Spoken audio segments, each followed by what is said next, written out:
videos. The chapter opens with Seong thinking to himself, that rude woman has completely changed into a different person.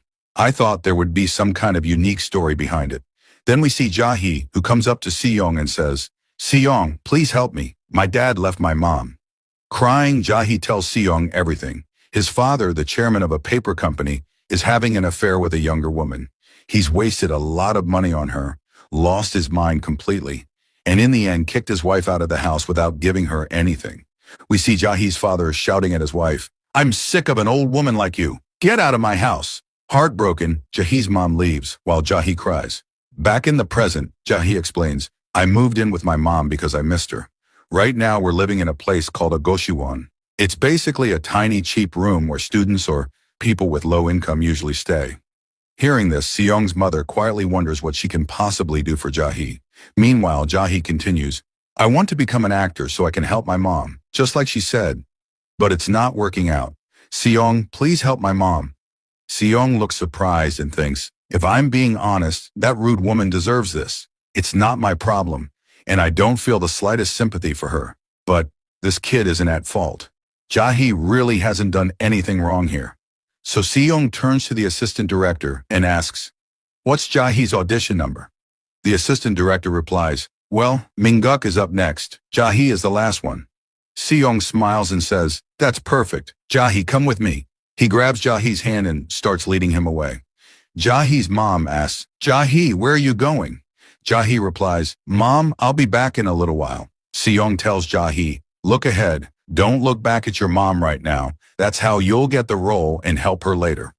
Seong brings Jae to the audition room and points at another kid. See that boy? That's my little brother, John Mingguk. Mingguk looks excited as the cameraman says, we'll start the camera test soon, Mingguk. Seong tells Jae, I've trained him well. Just watch and try to copy him. Notice how his eyes follow the camera, how he moves, even his cute expressions. Mingguk gives a great performance, and the cameraman gets excited, praising him. Excellent, Mingguk. That was amazing. Seong turns to Jae and says, see, if you act like that, you'll get praised too. Jae looks nervous, admitting, actually, I'm scared of the camera. Seong reassures him. Then imagine you're not looking at the camera but into your mom's eyes. Perform as if you're doing it just for her. The director continues testing other kids until finally, it's Jahe's turn. Jae, still nervous, says, I'll do my best, while Seong smiles from behind. Mingguk runs to Seong asking, Big brother, how did I do? Seong pats his head. You did really well. Then Mingguk notices Jae and asks, who's that older boy? He's performing really well. Sure enough, Jae is putting on a strong performance, surprising everyone. Seong smiles to himself thinking, that settles the score for your last audition, Jae. Remember when I manipulated you and took your spot? This time I made it up to you. When the director announces the results, he says, the winner of the audition is John Mingguk, and as a submodel we'll also select Kim Jae. Both Jae and his mother are overjoyed. Seong's mother says, that worked out nicely, while Seong smirks, thinking, perfect. I evened out the past, got my little brother a job, and now I can focus on business. Mingguk, go earn lots of money. A dangerous, greedy aura starts radiating from Seong, and even Mingguk senses it this time. Seong thinks, the sooner I leave the kindergarten behind, the better. Just then, Secretary Yang shows up with another man whose identity isn't revealed yet. Congratulations, Seong and Mingguk, Yang says. Just as we expected, Mingguk is very talented. Seong's mother asks, Secretary Yang, what brings you here? Yang replies, I came to see Mingguk's audition, but before that, this gentleman has something to say. The man introduces himself. Hello, I'm film director Kim Jong-yu. Hearing the name, Seong is stunned, thinking, the film through others? He's the famous director who made the drama Mozart Virus. What is someone like him doing here? Director Jong-yu explains, thanks to Director Kwok, I got to watch today's auditions. To the point, I'd like to cast Mingguk as the child villain in my next drama. Seong is shocked, while Secretary Yang adds, that's great news, isn't it? And I also have news for you, Seong. Yang hands Seong something. Seong looks at it and mutters, a boarding pass? A ticket from Korea to Los Angeles? That's where chapter 45 really begins. The chairman is speaking. Last love. A widow struggling to raise her child meets a young man and they fall in love. Not bad. This would be the perfect role for Mingguk. We see Seong sitting across from the chairman, thinking, wait a second, how does he know all this? He explains to us, a week ago, Min-guk received an offer from a famous director. After that, everything moved quickly. Script reading, meeting the actors, even acting lessons. We already signed the contract. We then see a flashback of the signing. Seong's mother congratulates Min-guk on his first child actor role, proudly saying she's happy for both of her sons. Seong is pleased too, until Secretary Young arrives. Congratulations to Min-guk, Young says. And Seong, there's something you need to do. Remember? Seong frowns as Young continues. The chairman wants to meet you personally. It's about the tickets I gave you last time. Seong forces a smile and says, well, Mom and Dad are busy, so I don't think I'll be able to go. But Young insists. The chairman specifically wants to see you. We can change the schedule. I'll come pick you up myself. Seong slips his hand into his pocket, pulls out the tickets and thinks, looks like I can't escape this. Next, we see him standing in front of the chairman, returning the tickets. I'm giving these back. You called me here because you want me to study abroad, right? That's why you gave me these tickets. But I can't go. There are things I need to do here. The chairman replies, I've heard this before. No other kid would refuse such a good offer. Why are you? Anger stirs inside Seong as he thinks, because in my past life, I already died. Because of you. Out loud, he simply says, anyway, thank you, but I can't do it. The chairman then leans in. What if it's not about studying abroad? Seong frowns. What? Young hands him some documents. Seong looks at them, shocked. This is Samjeon Kindergarten's field trip? An overseas exploration program? Smiling, the chairman explains. Samjeon Kindergarten does this every year. This time we added extra support. So instead of just a few days, you'll be in the U.S. for 3 weeks. Seong makes a sour face, thinking, this relentless old man. The chairman continues. You said you have unfinished business in Korea. I don't understand it, but fine. I'll postpone the study abroad plan. But you can't skip the kindergarten trip. Hearing this, Seong put on a serious face and asked, why are you so desperate to send me abroad? The chairman replied, who knows? Even my wife has been asking me the same thing. That caught Seong off guard. In his mind, he thought, Mom asked him that too? The chairman continued, she's even suspicious of me. She thinks you're actually my son. That's why she accused me of pushing Taeguk aside so I can hand over the entire Samjeon company to you. We cut back to the present, where the chairman explained, the real reason I want to send you abroad is because I want to see your potential. I'm curious how you'll do when you're thrown into a much bigger pond like America. Whichever path you take, seeing their society and economy will help you in the long run. Listening to him, Seong was taken aback. In his mind, he admitted, he's right, he's completely right. If I want to prepare for the IMF crisis, I need to study trends in the U.S. When the IMF crisis hit in 1997, it was the United States that pushed Korea into opening its markets and reforming its economy. The U.S. even sent their deputy Treasury Secretary straight into Korea to participate in the bailout process. Under American leadership, Korea's economy was opened wide, foreign investors poured in, and companies and stocks were bought up for cheap. Countless businesses went bankrupt, and workers across the nation lost their jobs. That was the result of the IMF crisis, Seong thought. My plan is to gather capital and secure as much money as I can so I can protect the companies around me. But if I go to the U.S., maybe I'll be able to catch another opportunity there. Instead of just worrying about Korea's crisis, maybe the answers I'm looking for are in America itself. Out loud, Seong said, all right, I'll go. The chairman smiled. Suddenly, you seem very excited. That's good. Just make sure you bring back plenty from America. A month later, we see the scene at the airport. Seong's father had come to send him off, while Min-guk was crying, begging, brother, please don't go. But Seong didn't stop. He just walked ahead. The homeroom teacher clapped her hands and said, okay, class, let's get moving. Your seat numbers are printed on your tickets. Go slowly, one at a time. Seong pulled out his ticket and said to himself, let's see what my seat number is. Just then, the teacher told him, Seong, your seat is separate from the others. The attendant will take you there. That surprised him. Jusong overheard and looked shocked too. He shouted, wait a second, why are you going alone? Where exactly are you going? Meanwhile, Seong reached his seat and froze. In his head, he was saying, hold on, this is first class, isn't it? Excuse me, but why am I the only one sitting in first class? Then a voice came from behind him. So you finally showed up. Seong quickly turned his head, and there he saw the chairman himself.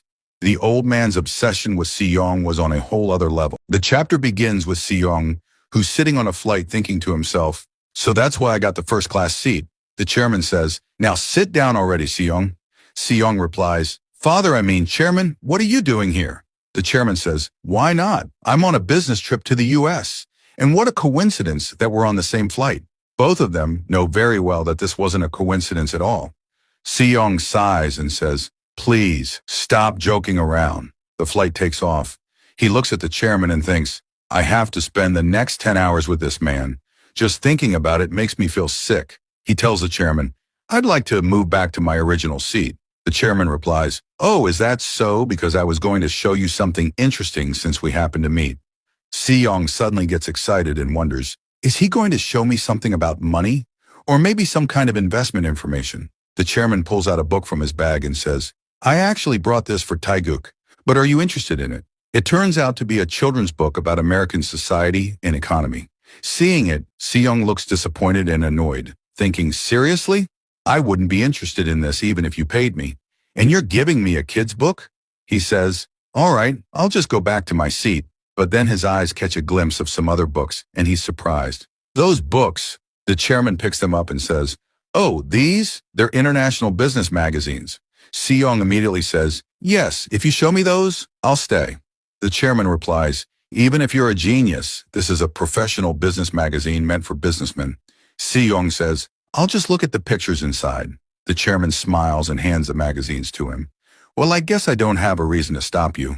Siyong looks at the magazines with joy and thinks, this is amazing. These are Korea's leading economic magazines that I used to read all the time in my past life. They gave me valuable intel on every economic trend. I miss them so much. My parents used to let me read news and accounting books, but never economic magazines. They always said I should live like a kid. We then see a flashback of his mother saying, you already read so many difficult books. Now go outside and play. Want to go on a picnic with Mom? Siyong thinks, I know what her intentions are, but still. And we see him happily reading the magazines while the chairman smiles, thinking, a child who prefers economic magazines over storybooks. How interesting. The chairman calls out, Siyong, listen to me. Siyong says, yes, sir. The chairman continues, I'll let you have those magazines, but pay attention to this. Siyong says, okay, show me what you mean. The chairman hands him a paper. It's his schedule. Siyong says, a schedule? The chairman nods. Yes, this is my schedule for the U.S. As you can see, two important events are happening at the same time. Do you know about the Large Corporation Expo and the Venture Expo? Siyong replies, yes, I know about them. The chairman says, good. Then tell me, which one should I attend? Siyong looks surprised. The chairman says, think carefully and tell me. I'm curious about your thoughts. Even if you're wrong, that's fine. He thinks to himself, let's see what kind of answer you give. I know it's a lot to ask from a 6-year-old, but you're no ordinary child. Will you surprise me or disappoint me? Siyong studies the schedule and finally says, we should go to the Venture Expo. The chairman looks intrigued. Choosing the smaller event? That's unusual. Why? Siyong replies, because at the Large Corporation Expo, there's no place for Samjeon. The chairman is taken aback. Siyong thinks, right now the U.S. is in its golden age of IT companies. Giants like Michelin Soft and Actel are leading the market. If you're planning to reach out to them now to expand Samjeon into the U.S., that's not exactly wrong, but, he says aloud, in a market already dominated by huge companies, there's no room for Samjeon. Big corporations won't give up their ground. That's why Samjeon should focus on finding small ventures that others haven't discovered yet, invest in them, and gain the advantage. The chairman looks at him in shock. Siyong keeps thinking, in my previous life, neither father nor I knew what was about to happen in the U.S. market. So many major companies were about to emerge. The scene shows glimpses of those future companies he's talking about. Returning to the conversation, Siyong says, only focusing on big companies was a bad decision, and we regretted it later. Because of that, Samjeon's overseas expansion chances were ruined. And then the IMF crisis hit. He looks at the chairman and says, let's go to the Venture Expo. You might find Samjeon's future there. The chairman smiles slightly thinking, this kid, I didn't expect this much. He then asks, would you like to come with me? Siyong looks confused. You mean to the Venture Expo? The chairman nods. I can take you there. Hearing that, Siyong lights up with excitement. Really? Of course I'd love to go. He's thrilled, thinking, this is incredible. If I go there, maybe I can meet that person. Just then, someone appears. It's John Tae-guk. Seeing him, Si-young looks shocked. Tae-guk shouts, why? Why is a kid like him sitting next to father? He keeps yelling, Father, please say something. Why is that kid sitting with you? The chairman calmly says, quiet down. Did you finish your homework? If you did, show me. Tae-guk nervously hands over his homework, while Si-young feels caught in the middle of this awkward tension. He looks at both of them and thinks, how did I end up stuck between these two? I need to get out of here. But the chairman calls out, Si-young. He answers, yes. The chairman says, take a look at this. He hands him a list. These are the small and large companies that'll participate in the Venture Expo. I told Tae-guk to pick one company that would be worthwhile for Samjeon to meet. That was his homework. Si-young is stunned and thinks, what kind of parent gives homework like this to a kid? The chairman adds, you try choosing one too. Tae-guk pouts and stands behind them. Si-young hesitates. I don't think I can. The chairman smiles. No, I said you will, and you'll choose well. His whole aura changes, intimidating Si-young, who thinks, this man really knows how to scare someone. Quickly, Si-young picks a couple of companies and says, here. The chairman looks. So you chose Google and T-Com. Impressive choices. Si-young thinks, of course. Right now, Google's just a small startup, but one day it'll dominate the entire world. In T-Com, that guy works there. We're not shown who that guy is yet. The chairman says, Si-young's choices are IT companies, and you, Tae-guk, chose Lemon Soda Pop Company and Toto Toy Company. Tae-guk replies, well, I just picked the ones I understood. I asked Secretary Young for help, but honestly, most of those companies didn't make much sense to me. Si-young thinks, yeah, that's fair. A little kid wouldn't know much at this age.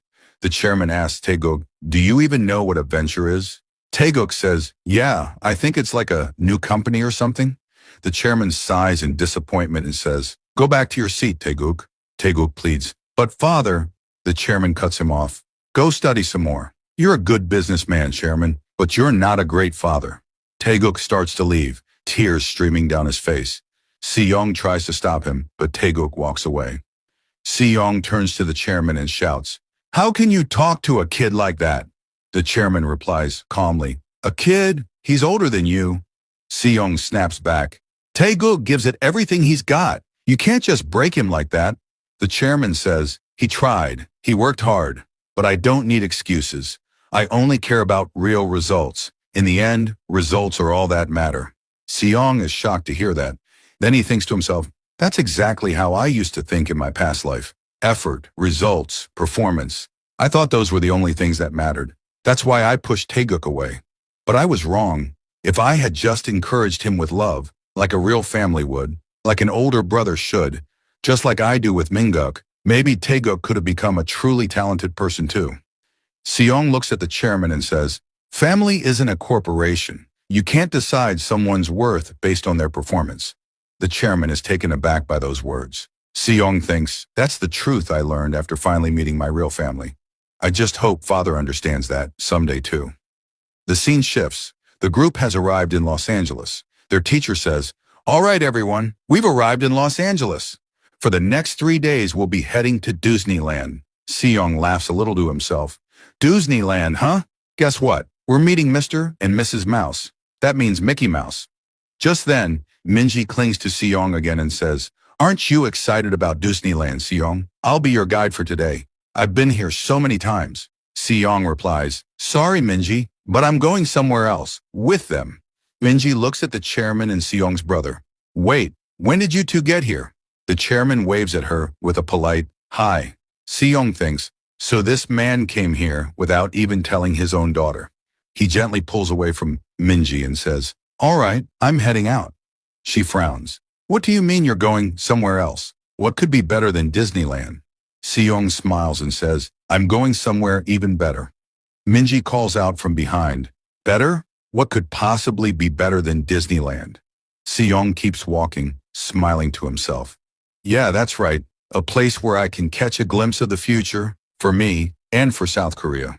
The US Venture Expo, and I know he's going to be there. Guys, I have just one request. Please enjoy my other videos too so I can stay motivated to keep making more for you. The chapter begins in Los Angeles at the Venture Expo Hall in the U.S., where a huge crowd is gathered.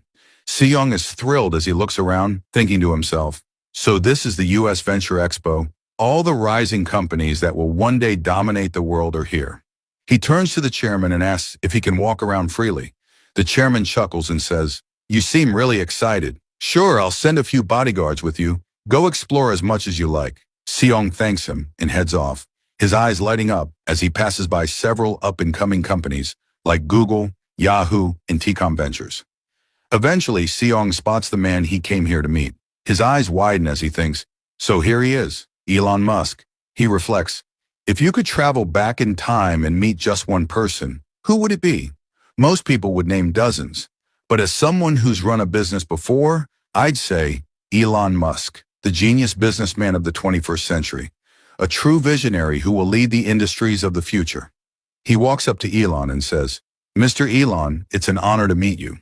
Elon looks puzzled, glancing at the young boy in front of him. "Hey kid, what's an Asian boy doing at a business expo? Are you lost? Need help finding your parents?" Seong thinks to himself, well, I guess in his eyes, I really do look like a little kid. He replies, "I'm actually here to talk business with you. I'd like to discuss an investment." Elon raises an eyebrow. Investment? What's this kid talking about?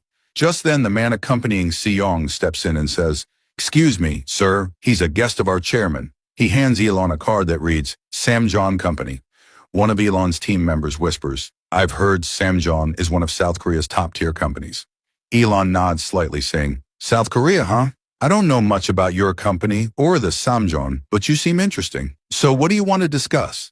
Seong smiles inwardly, thinking, I knew he'd be curious. After all, he was once a prodigy too, someone who stepped into the world of adults at a young age. He says, "I'm very interested in your company." Elon replies, "You mean T-Com? That's a tough business model. Even adults struggle to understand it. How could you possibly get it?" Seong answers confidently, "It's the world's first online bank, right? You saw the potential of the internet and decided to build a system where people can do their banking without going anywhere in person. I think it's a brilliant idea." Elon looks stunned. How do you know all that? What's your name, kid?" Seong replies, "My name is John Seong-guk, and I'd appreciate it if you stopped calling me Asian kid." Elon laughs. "You don't even look 10 years old, and you've already figured out our entire business model." Seong thinks, "Of course I did. I have all the experience from my past life. But more importantly, I know one thing for sure. I need to invest in this man." He says, "So let's talk investment." Elon nods, intrigued. "All right, let's find a quiet place to talk." His assistant whispers, "Sir, are you really taking this kid seriously?" Elon replies, "He says he wants to invest in our company. Age doesn't matter. An investor deserves proper respect." Seong thinks, that's exactly the mindset of a true visionary. No wonder his future self became such a legend. They sit down together. Elon says, "So, about this investment, shall we talk while having some juice?" Seong says, "I know about your company's situation. You've got a great idea and you're ready to launch, but you don't have enough capital, right?" Elon looks surprised. How could he possibly know that? Seong continues, "If you can't secure funding soon, you'll lose control of your company again, just like last time." Elon stands up in shock. "What? How do you know about that?" Seong explains, "Before T-Com, you had a company called Zip2, but because you didn't have enough funding, you couldn't protect your ownership. In the end, you lost the very company you founded. If you were that kind of man, you wouldn't want history to repeat itself." He adds, "This time, I'll help you protect it. T-Com will go even further than Zip2. I'm ready to invest, so stay with me until the end."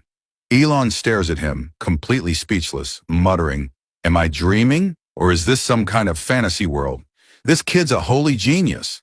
Seong sighs. "Come on, sir. Just tell me how much investment you need." Meanwhile, the chairman is watching them from a distance. "What is that boy doing?" His aide says, "Sir, it looks like he's talking with T-Com's CEO, Elon Musk." The chairman stares for a moment. He looks really serious. T-Com was one of the companies we were keeping an eye on. The concept of online banking is ahead of its time. And look, even Elon isn't treating Seong like a kid. They're talking like equals. He smiles. "This boy is truly remarkable. By the way, where's Taeguk?" The aide replies, "He's eating ice cream, sir." The chairman groans. He was talking so big earlier, and now he's lost to an ice cream cone? Well, I guess that's how a normal child should behave. But if he's going to be the future head of Samjeon, he should be more like Seong. Back at the expo, Seong and Elon shake hands, apparently sealing their deal. The chairman turns to his aide. Find out everything Seong discussed with Elon Musk. Just then, Seong runs up to the chairman. Did you finish what you needed to do? The chairman asks. There's one more thing I'd like to do, Seong replies. Please help me. The chairman nods. What is it you want to do? Seong answers confidently. I want to invest in the American market. Later, we see documents being signed. The chairman and Elon shake hands, sealing a major deal as Seong watches from his seat. He thinks to himself, you both seem really excited about a long-term investment contract. He then explains what's happening. Remember last time when I asked the chairman for help? I wanted to invest in the American market, but to invest in another country, you need a local bank account, which I didn't have, and getting one isn't easy. So I asked the chairman to act as a middleman and set up an investment pipeline. That's how this process became smoother. But now the chairman himself decided to invest in Elon Musk's company. Seong pouts a little, thinking, great, now he's profiting off my idea. Elon says, you made this huge investment decision pretty fast. Was it because of Seong? The chairman smiles. Absolutely. Mr. Elon, you saw it for yourself. This boy is beyond a normal prodigy. That's why I've decided to trust him. Elon nods. And I'll make sure you never regret that decision. Seong smirks, thinking, that's right. Elon's company will definitely succeed, and the chairman will earn a fortune, all thanks to me. Elon chuckles and lightly pats Seong's cheek. You're such a cute, brilliant kid. Meanwhile, one of the chairman's men whispers, Sir, is this really the right move? The chairman replies, what do you mean? The man says, that investment fund, you prepared it so you could strike deals with major U.S. corporations. The chairman nods. That's true, but those established companies are already successful. Our investment doesn't mean much to them. From their perspective, that money isn't significant. So why not use this opportunity to open doors to a new future, to new possibilities? Elon then turns to Seong. So where else are you planning to invest? Seong smiles mischievously. Should I really tell you that? The scene shifts to the airport. Ladies and gentlemen, the announcement says, this plane will be taking off shortly. Please fasten your seatbelts. Seong sits quietly, thinking to himself, 3 weeks went by so fast. While the other kids were having fun at amusement parks, I was with the chairman from start to finish. Here, Seong says, come on, let's check out the expo too. But if you remember, Taeguk had also come along with them, though he disappeared somewhere along the way. Anyway, back to Seong. He's saying that the past 3 weeks have been really productive. Just then, the chairman sits down next to him and says, you got here early. Seong looks surprised and says, Chairman, you're here, and thinks to himself, you're sitting with me again. The chairman is reading a newspaper. Seong asks, is that a Korean newspaper? The chairman nods. Yeah, we're heading back to Korea in 3 weeks, so I need to catch up on what's been happening there. Seong says, let me see it too. The chairman hands him the paper, and Seong reads it with a smile. The plane takes off, and while reading, he notices a headline that says, The Korean Success Story, a Golden Era Built by Miracle on the Han River. Seeing that, Seong thinks to himself, yeah, that's true. It's just like me. Right now, nobody expects that in 1997, the IMF crisis will hit. Everyone's too busy celebrating Korea's success, not realizing what kind of tragedy is coming.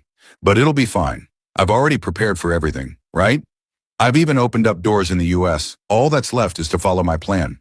Then the scene shifts. Seong's back home telling his parents, I'm not going to kindergarten anymore. His parents look shocked. His dad asks, are you tired from the US trip? Is that why you don't want to go? Seong shakes his head. No, it's because I have other things to do. I already talked to the chairman about it.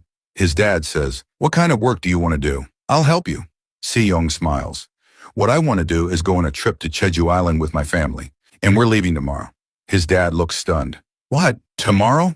Why are we suddenly going to Jeju Island? Seong reminds him. Dad, you said when you'd saved up enough money, you'd give Mom a proper wedding ceremony and take her on a honeymoon you never had. Hearing that, both his parents get emotional. Seong continues, we've saved up quite a bit already, and I found a nice place to stay in Jeju, thanks to Secretary Young's help. We have to go now. If not now, then when? His dad murmurs. What do you mean by that? And Seong thinks to himself, because next year, everyone's going to be too busy dealing with the IMF crisis. Then we see a list of things Seong plans to do. Manage SKG, keep an eye on Jeon Mingguk, and defend against the IMF crisis. He tells his parents, anyway, we're leaving tomorrow, so start packing. They rush off to pack, and Seong smiles to himself thinking, yeah, that's right. Before disaster strikes, I need to fulfill my parents' wish. Being a good son isn't easy. Mingguk overhears and says, a good son? Seong, full of energy, thinks, let's make lots of good memories on this family trip. Then the scene shifts again. Someone's running. It's Secretary Yang. He rushes to the chairman and says, Chairman, the stock prices and the foreign investors. He's sweating nervously. The chairman, drinking water calmly, says, so it's begun. On the TV, the Korean president appears, saying, due to the major national crisis and economic hardship, we have no other choice but to seek financial support from the International Monetary Fund. I want to inform everyone that our country is now facing a national default. As president, I take full responsibility for this economic disaster. Secretary Yang watches the news and mutters, a national default. Nearby, a woman is on the phone saying, wait a second, stock prices are plummeting. They're back to where they were 10 years ago. Other employees add, more than 50 companies have gone bankrupt, Chairman. Our Sam John company, too. The chairman looks down, silent and heavy with worry. At the same time, Seong is also watching the news. He quietly says, it's begun. The IMF crisis has started. But unlike everyone else, he's ready for it.